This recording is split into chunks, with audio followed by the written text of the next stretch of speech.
So on our agenda today, we're going to actually just go over some basic navigation stuff.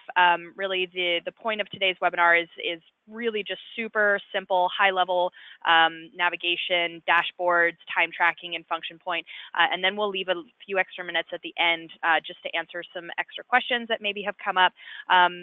So looking forward to those. So again, basic navigation, the easy use of function point dashboards, how to customize those, and then of course time tracking and all the different ways of time tracking in function point.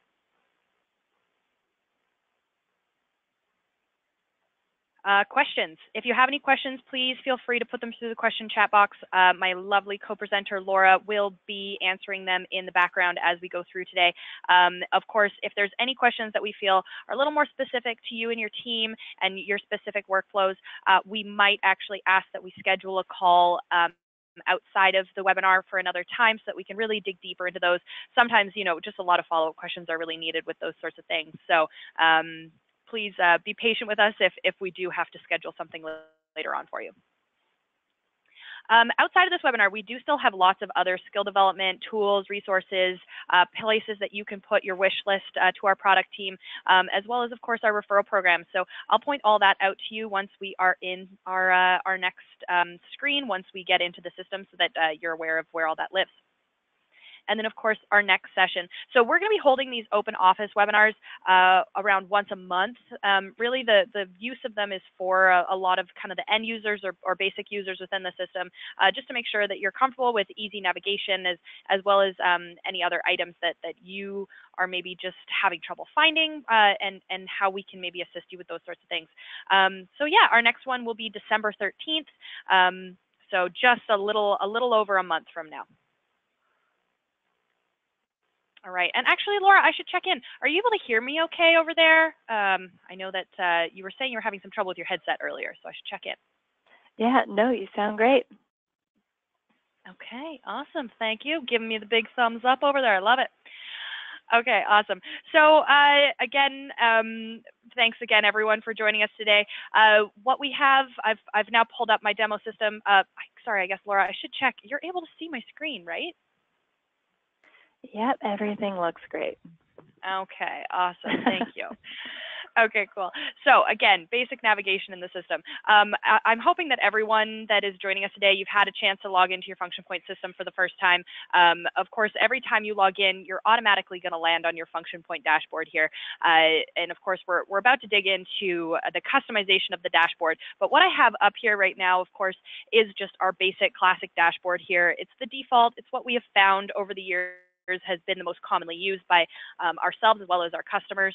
And for myself personally, with using our own function point system, this is the dashboard I keep up for myself as well, because it has the most relevant things to my personal day-to-day.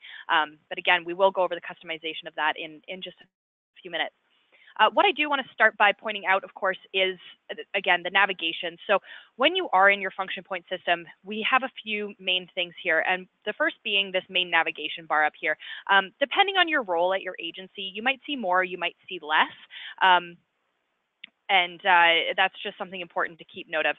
But this order will never change. You always have companies, contacts, notes, briefs, and so on and so forth. Depending on the module you're needing to use, you can choose to find, view, or add from underneath all of these different modules as well. The find will take you to our find page. The view will actually pull up a list of up to 15 of the most recent estimates or projects or schedules that you've looked at. This list will be changing or not changing depending on your search history. So that's just something important to take note of. And then, of course, the easy add. You can do an easy add from any of these modules, but of course, there are other places to add throughout the system that we'll also point out as well.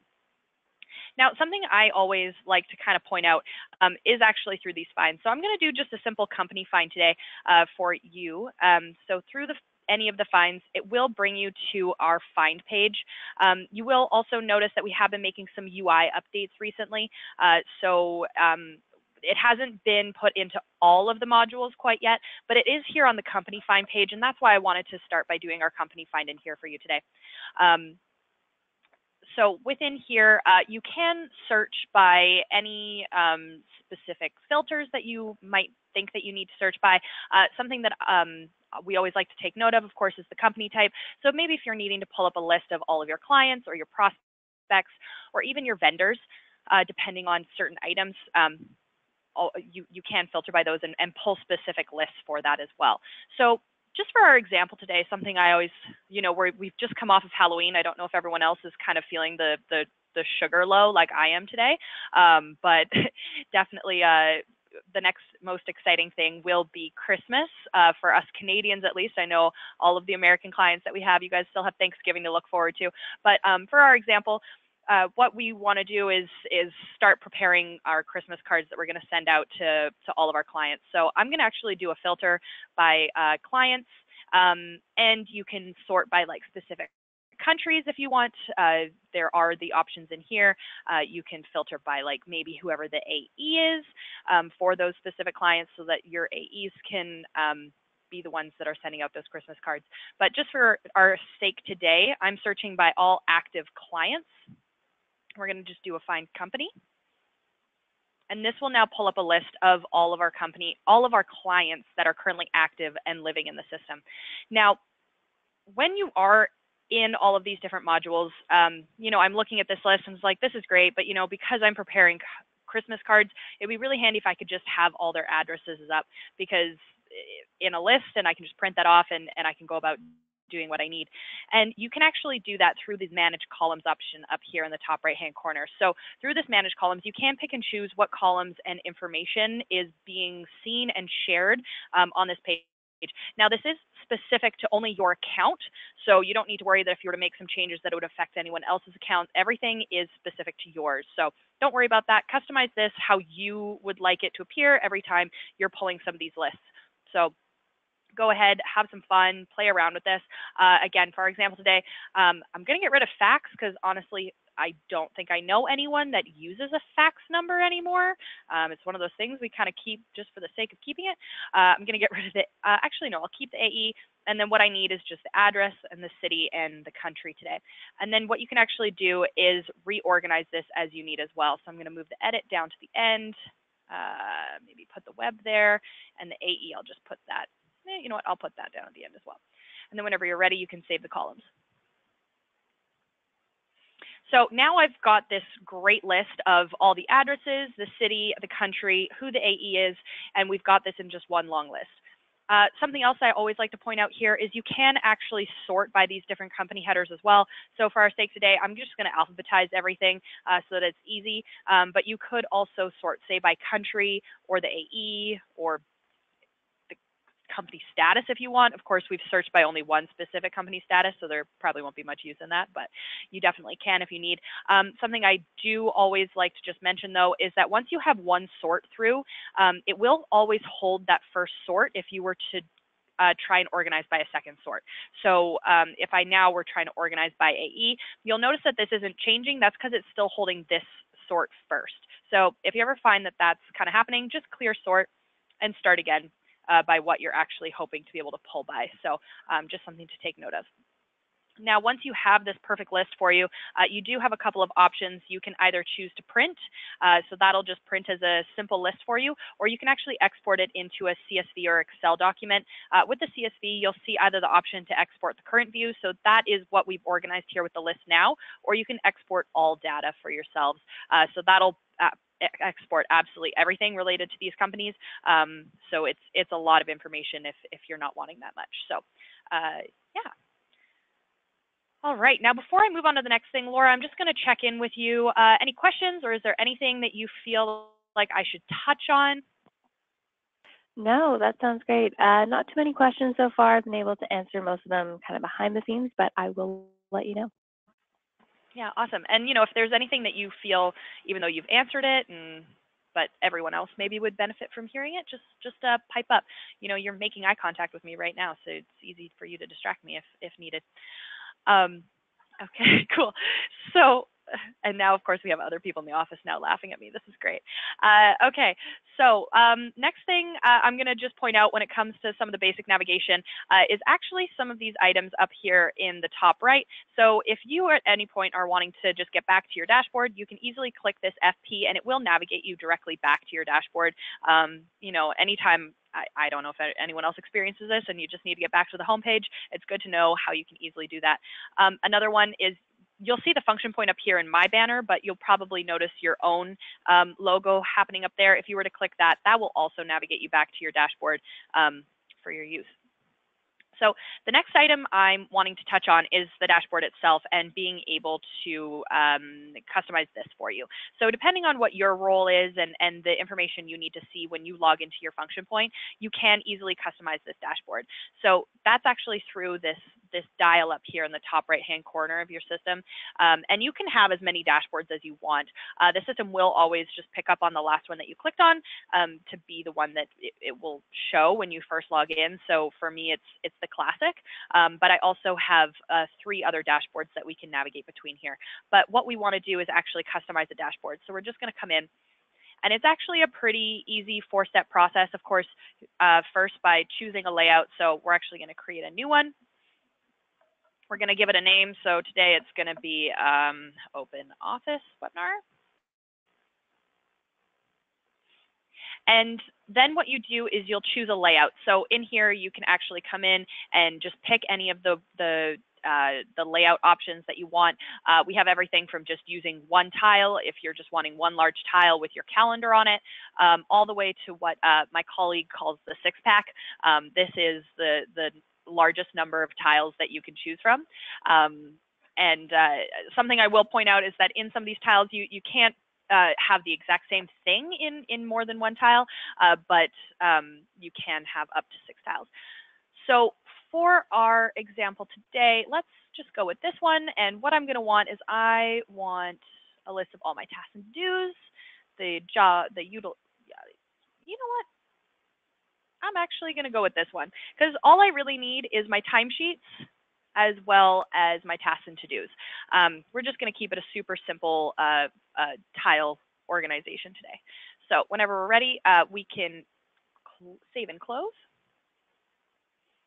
And then what you'll now be able to do is come up here and choose your new tile board for you. So for me today, I've now got the timesheets tile as well as that tasks and to-dos just to be able to reference. So just checking in. Laura, any questions about customizing the dashboards? No, nothing. I mean, that was the first time I've heard someone refer to that as the 6-pack layout, but that's new. Yeah, I think that was actually a Mark Wilson saying way back in the day. I think it was during his CrossFit days, so he was really into the 6-packs in general. So yeah, that's where that one came from. Okay, so just to like kind of talk about the dashboard today, I am going to navigate back to the classic dashboard and just talk towards a few of these tiles and a few tricks that I like to point out.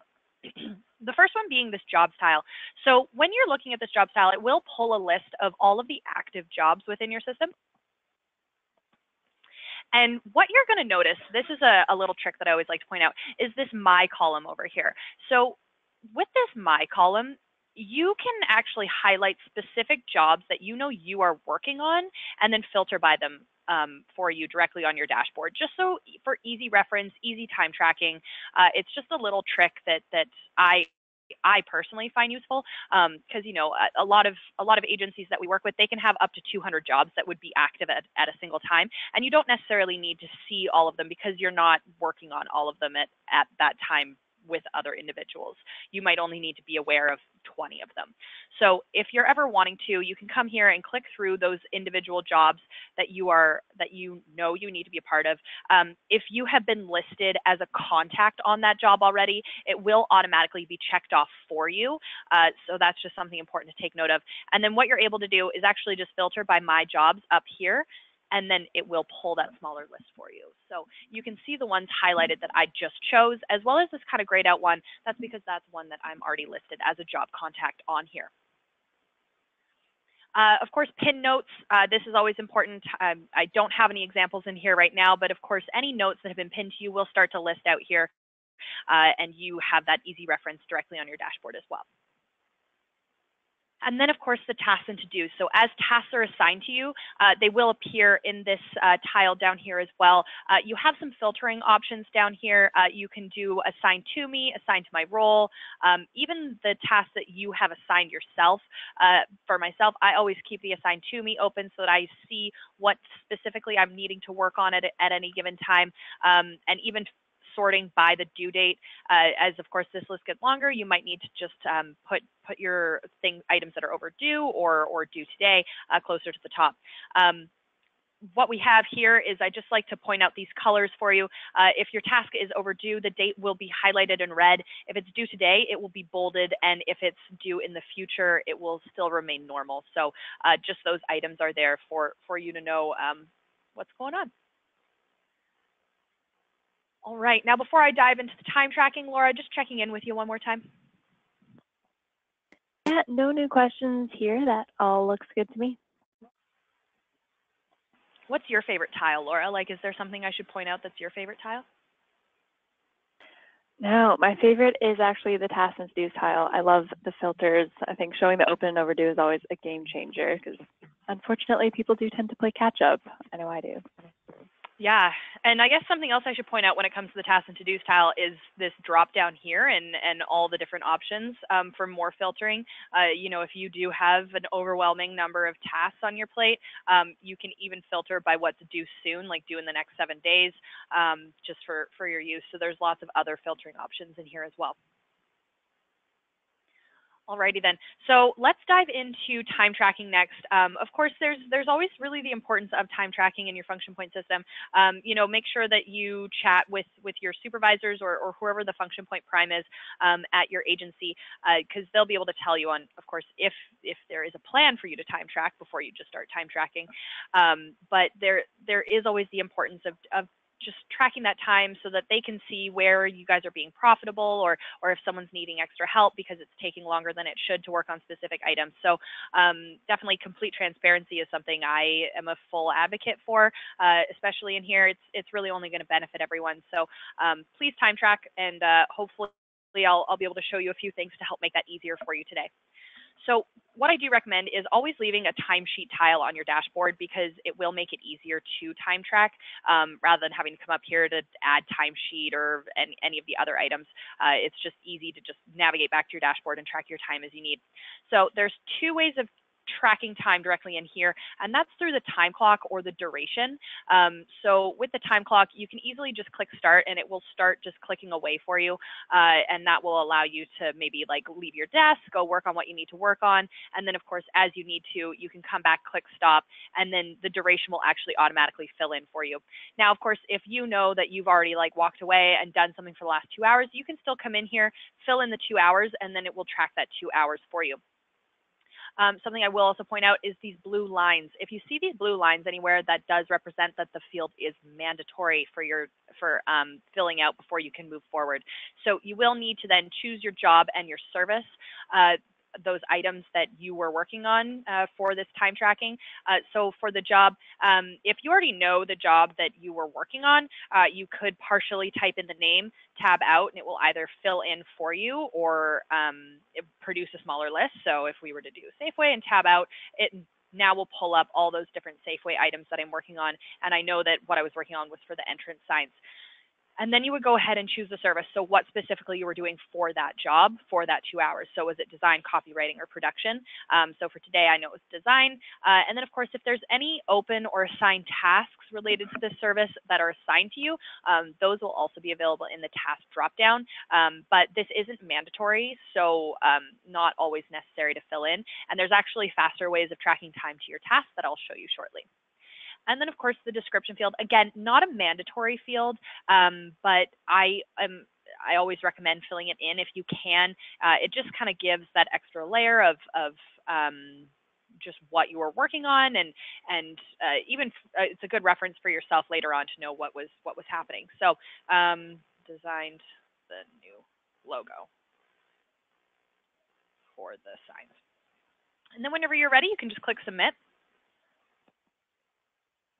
And you'll now see the list of all your timesheets just being tracked underneath for you. So as you continue to add time throughout the day, you'll see the individual timesheets as well as the daily total and how many hours you're at. Now, through this page as well, you're going to see this weekly view button as well as this timesheet window. Now, I'm going to just point out the timesheet window first. This is identical to the actual tile directly on your dashboard. The reason we've created this is because it's really more for the time clock purposes. If you are working directly in Function Point, you can't have the time clock clicking away here on the dashboard at the same time as navigating within Function Point. It's just a small browser issue that it won't allow that. So what we've done is we've created this time clock so that you can put in, you can have your time clock just clicking away and just add that time and work within Function Point. So at any point you can come back in here again, click stop, and that time will be tracked, and it's still connected to each other, but it allows you to just have that kind of open in the background while continuing to work on your computer. So yeah. Now, the other item is actually the weekly view, and this is one of my favorites. You know, I don't like to admit it, but I'm not the best at making sure I track time the moment that it's happened. Usually it's end of day or maybe on Friday for the week. So what this page allows you to do is actually track time for the entire week at once. So you can actually add in as many jobs as you need in here. You'll notice the magnifying glass here, so you can come in and just choose all the jobs that you know that you're working on. Again, you can also partially type this in, tab out, produce smaller lists if you know maybe the job number or anything. But I'm just adding in a few here. We're going to just pick some services. And now what you can do is start adding time to these jobs and services for you. So, you know, on Monday, I know that I worked on this for maybe like 1.5 hours, and then it still provides you that description box to be able to add in details. So details from Webware. And you can then, again, just continue to add time as you need. And you'll see that weekly total just start to add up for you as well. So, you know, I know I did 4 hours here, 3 hours here, equaling our 7 hours for the day here, maybe two. And you'll see the total for that service and that job at the end as well. So it's really giving you that overview of everything happening. So this is definitely a page that I recommend everyone take a look at. The jobs will hold as well the jobs that you worked on the week before that you track time to, and that will carry over into following weeks. But if, say, you need to go back a week, you can always go to the previous week, and so on. And then, of course, you do also have the calendar over here to the right if you know you need to go back to the 4th of October because you didn't put in specific time for maybe a meeting you had that day that you know you're behind on. So, you know, just making sure you are staying on top of that time tracking, and this page is a good way of just being able to have that overview for yourself. Laura, I see you typing away over there. Any good questions that you think I should address on screen related to some of these pages? No, nothing new coming in. I think you're covering some good points. All right, sounds good. Okay then, so the other couple of items I want to just point out relating to time tracking that hopefully will make it easier. I'm just gonna come back to this jobs tile for you. So what you've all, well, what I know and hopefully you will now notice is this clock that is on the left-hand side related to all these jobs. So like I was mentioning earlier, being able to partially type in the job names and pulling a smaller list. If you already have your smaller list of the jobs that you know you're working on, you can actually click on any of these clocks at any point, and that job will automatically fill in for you over in your timesheets tile. So then all you need to do is actually just go in, click the service, put in that duration, and then submit. So then you have those hours appearing for you. And you'll also notice now from when I was putting time in on the weekly view earlier that those timesheets have now populated in my list here. So you can actually see that I've had a full day and actually worked a little bit of overtime now at this point. So yeah, that all of those will again feed back into each other so you're able to see all of them. Now with this time clock over here, you'll also actually notice that it's on the tasks and to-dos down here as well. So like I was mentioning earlier with this task drop down, personally for myself, what I find the easiest way of tracking time is directly to the task itself. So with these tasks, you'll notice that there's only the one time clock available on one of them, and that's due to the status that's related to those tasks. And the task status is in progress. So if you have tasks sitting on your dashboard and you know that you've started working on them, you need to track time to them, make sure that you change those statuses to in progress. It's your way of just notifying the system that you have started working on it and that you will be completing it. So we can go ahead and change those to in progress. You know, with this conversation I had with Jerry for Boeing, I'm going to put this in. I'm going to actually click on this clock. You know what? Sorry, bad example. We're going to click on this one because it's now going to fill in everything for me. Sorry, that was a quick task I had added earlier, and it actually wasn't fully connected to a job, and that's why it wasn't populating. But since this one is attached to a job, you'll now see that everything filled in for me. So we've got the job, we've got that service, we've got the task, even the description that had been input into the task for you. Now, of course, the description in the task might not be what you had worked on specifically for that timesheet, so you still might want to add in some extra detail, but really the most important is now putting in that duration that you did, that you worked on for this. So maybe today it was just a half an hour, and you would submit that again. It will then populate down below for you. So making sure, again, just top takeaways for this task and to-dos, making sure that you symbolize, that you change your status to in progress so that you can track time, but then of course, super easy being able to track time directly to those tasks themselves. Right, so that was really the main points that I wanted to touch on today. Laura, any questions coming in or items that you think would be really beneficial for me to quickly show today?